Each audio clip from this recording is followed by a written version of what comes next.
आशंका होना स्वाभाविक है। जब भी कोई इतनी बड़ी रिक्ति का जब मामला आता है और इस पर नियोजन की बात होती है तो सफल अभ्यर्थियों को भी कुछ कुछ शंकाएं होंगी और कुछ असफल को भी होगा।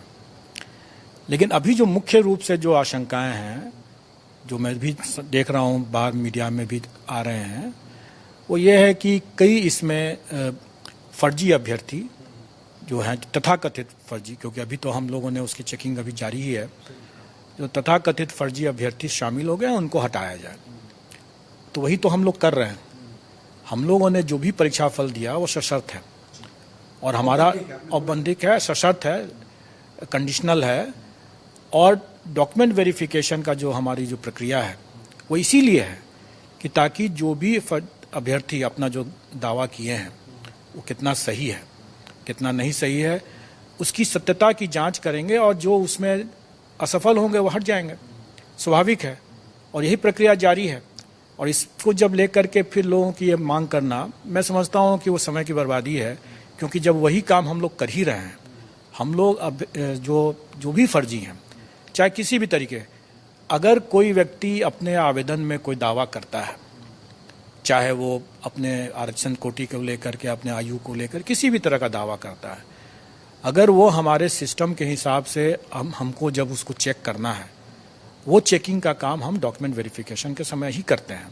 हम लोग उसको सही मान करके मेरिट लिस्ट बनाए और उस मेरिट लिस्ट के हिसाब से हम लोगों ने डॉक्यूमेंट वेरिफिकेशन के लिए लिस्ट भेज दिया और ये सशर्त रिजल्ट है। अगर डॉक्यूमेंट वेरिफिकेशन में सफल होंगे वो चयनित हो जाएंगे, वो योगदान दे सकेंगे। नहीं सफल होंगे तो हट जाएंगे। और उनके ऊपर तो हम लोगों ने ये भी कर रखा है कि अगर कोई कदाचार का जिस श्रेणी में जो आएगा तो उस पर कदाचार के रूप में भी कार्रवाई होगी उसको। सर, एक सवाल ये है कि जो 2 नवंबर को नियुक्ति पत्र दिया जाना है, ट्रेनिंग भी है, सर आखिरी तारीख आपने डॉक्यूमेंट वेरिफिकेशन की क्या रखी है? देखिए, आप अवगत होंगे कि डॉक्यूमेंट वेरिफिकेशन का जो 9, 10 और 11, 12 का आयोग ने कराया था, उसके बाद कई अभ्यर्थियों ने यह शिकायत की थी कि उनका पार्शियली वेरीफाइड हुआ है। स्वाभाविक है कि ऐसे पार्शियली वेरीफाइड को भी हमें बेनिफिट ऑफ डाउट देने की आवश्यकता थी। उसके अलावा बड़े पैमाने पर अभ्यर्थी अनुपस्थित रहे थे और उसका हम लोगों ने यहाँ पर उनके आवेदन को पोर्टल से जांच किया और उसमें जहाँ जहाँ हमें डाउट रहा वहाँ वहाँ हम लोगों ने डाउटफुल मानते हुए उनको बेनिफिट ऑफ डाउट दिया। और जो क्लियर कट मामले थे, जो छंटने वाले थे, लगभग 10,000 के आसपास हम लोगों ने छांट भी दिया। सर, ये 10,000 जो अभ्यर्थी है, मतलब कि फर्जी दस्तावेज के साथ जिनको आपने हटाया है, जिनका देखते के साथ ही, पोर्टल पर देखते के साथ ही जिनका गलत था, उनको हम लोगों ने पहले अपने ही स्तर पर छांट दिया। लेकिन आप जानते हैं कि 9, 10 और 11, 12 का जो डॉक्यूमेंट वेरिफिकेशन हुआ तो वो पूर्ण रूप से एक्यूरेट नहीं था, क्योंकि उसमें कई लोग संदिग्ध हो गए थे। कई लोगों का पार्शियली वेरीफाइड हुआ था, उन्होंने शिकायत किया था कि भाई मेरा तो सही होने के बावजूद पार्शियली वेरीफाइड हो गया।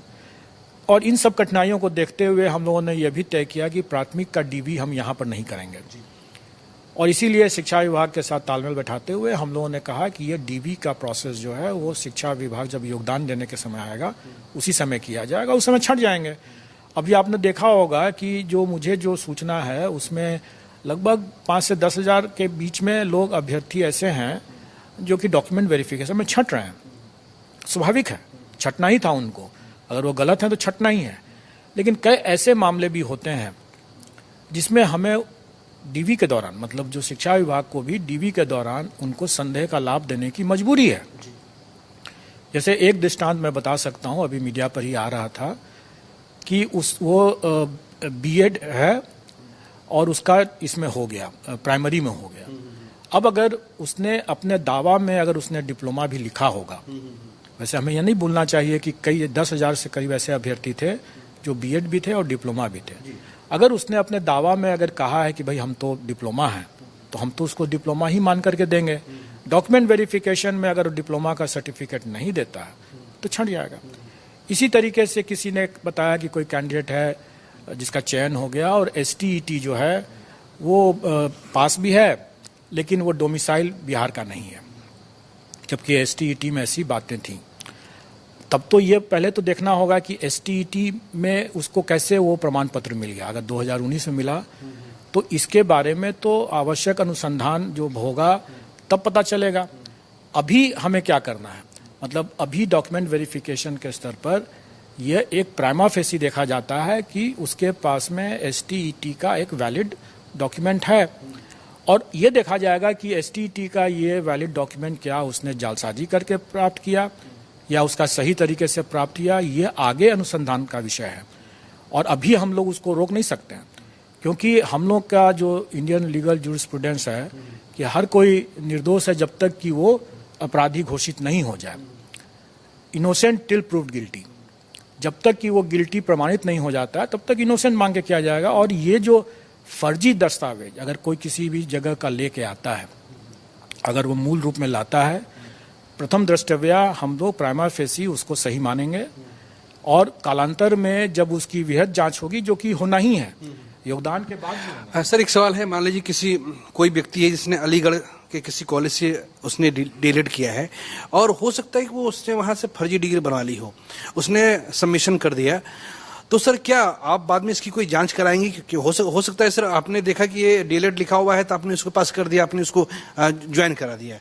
देखिए, ये काम शिक्षा विभाग का है जी, और ये काम होता है, और 100% सभी मामले में होता है, क्योंकि जो भी दस्तावेज उसने अलीगढ़ यूनिवर्सिटी का अगर मान लीजिए दिया है और वो फर्जी है, तो उसकी जांच तो अभी पता नहीं चलेगा। उसकी जब हम लोग कराएंगे बाद में जाकर के, मतलब शिक्षा विभाग जब योगदान के बाद जब कराएगा, और 1 साल लग सकता है उसमें, क्योंकि उसमें कॉरेस्पॉन्डेंस होगा अलीगढ़ यूनिवर्सिटी के साथ वगैरह वगैरह, और यह विषय वृहत अनुसंधान का है, वो इस स्तर का मामला नहीं है। अभी जो डॉक्यूमेंट वेरिफिकेशन जो हो रहा है वो प्राइमा फेसी देखा जाएगा कि डॉक्यूमेंट उसके पास है कि नहीं, योगदान करेगा, और अगर उसके बाद पता चलता है कि उसका अलीगढ़ यूनिवर्सिटी का वो दस्तावेज फर्जी था तो वो उस समय जेल जाएगा। सर, एक सवाल है कि जो अभ्यर्थी है वो कट ऑफ जारी करने की मांग कर रहे हैं कि विषयवार जो है कट ऑफ जारी किया जाए, ताकि उन्हें पता लग जाए कि वो इस प्रक्रिया में नहीं आना था। वो कब तक जारी करेंगे? देखिए, कट ऑफ हम लोग हो सकता है कि आज ही जारी कर दें, सभी विषय का सभी आरक्षित श्रेणी का। वो मेरे पास आ चुका है, अब उसकी चेकिंग चल रही है, और जब चेकिंग ठीक हो जाएगा तो फिर उसको अपलोड कर दिया जाएगा। इसके साथ साथ मैं ये भी बता दूं कि जो डॉक्यूमेंट वेरिफिकेशन में लोग कह रहे हैं कि बहुत फर्जीवाड़े को छांटा जाए ताकि जो वैकेंसी हो उसको फिर से भरा जाए, और कई बार ऐसे लोग कह रहे हैं कि मल्टीपल रिजल्ट्स जो दिया गया है, जबकि आपको एक ही रिजल्ट देना था एक कैंडिडेट। हाँ सर, ये शिकायतें आ रही है कि 9 से 10 में भी हो गया, 11 से 12 में भी हो। देखिए, रिजल्ट तो हम मल्टीपल देंगे, नौकरी उसको हम एक ही जगह करने देंगे। स्वाभाविक है, वो एक से अधिक नौकरी नहीं कर सकता है, और जो 2 जगह मान लीजिए छोड़ देता है, अतिरिक्त जगह छोड़ना ही होगा, तो वैकेंसी हो जाएगी। तो ये वैकेंसी अगर होती है तो इसको भी हम रेसिडुअल वैकेंसी मानते हुए सप्लीमेंट्री रिजल्ट से भर देंगे। वैसे ये अलग मुद्दा है कि ऐसे मल्टीपल रिजल्ट्स वाले कितने मामले होंगे। जी बिल्कुल। आप अवगत होंगे कि 9-10th में सिर्फ 4 ही ऐसा विषय था जिसमें कि अभ्यर्थी जो हैं वो वैकेंसी से ज़्यादा हैं, ज़्यादा संख्या में है, और वो है सोशल साइंस है, मैथ्स है, साइंस है, उर्दू है। अब इसके अभ्यर्थी अगर आप देखें कि मल्टीपल रिजल्ट्स की बात अगर करते हैं तो कंप्यूटर साइंस का कोई भी विषय 11-12th में है ही नहीं। नहीं, कंप्यूटर साइंस का, सोशल साइंस का कोई विषय, सोशल साइंस का कोई विषय 11-12th में है ही नहीं। साइंस करके अलग से कोई विषय 11-12th में है ही नहीं। तो इसके अभ्यर्थी बहुत कम चांसेस है कि ऐसे अभ्यर्थी जो होंगे जो ऊपर में, मतलब 11-12th में इसी विषय से जा ही नहीं सकते हैं, किसी दूसरे विषय से वो जरूर जा सकते हैं। मान लीजिए कि अगर साइंस से 9-10th में किया, फिजिक्स से वहाँ पर 11-12th में किया, ऐसा संभव है, लेकिन ऐसी संख्या बहुत सीमित होगी। और जिन मामलों में वैकेंसी से अभ्यर्थी काफ़ी कम संख्या है, उसमें तो कोई प्रभाव ही नहीं पड़ता है मल्टीपल रिजल्ट का, क्योंकि उसमें तो कोई कैंडिडेट अतिरिक्त बचे ही नहीं हैं जो अपने मेरिट सब के लिए आ सकें।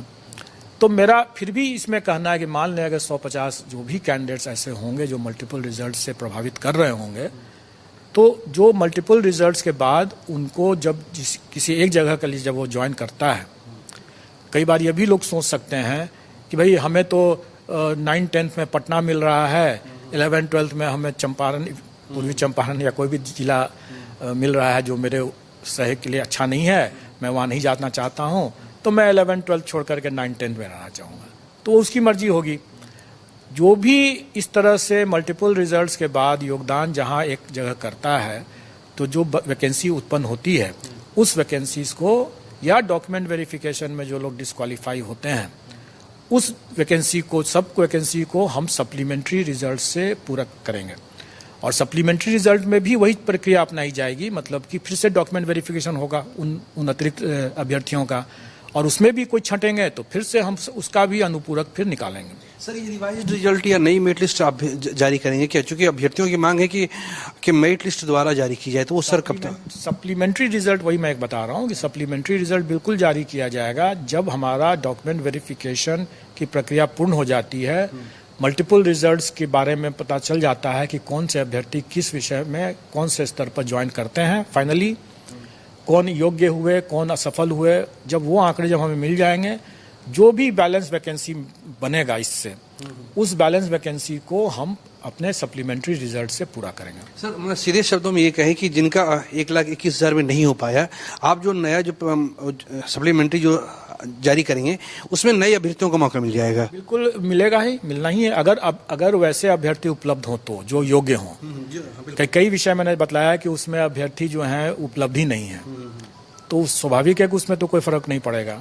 लेकिन जहां पर अगर अभ्यर्थी उपलब्ध है वहां हम लोग डेफिनेटली हम लोग उसको पूरक से अनुपूरक जो कहें सप्लीमेंट्री रिजल्ट उससे भर देंगे। हमसे बात करेंगे।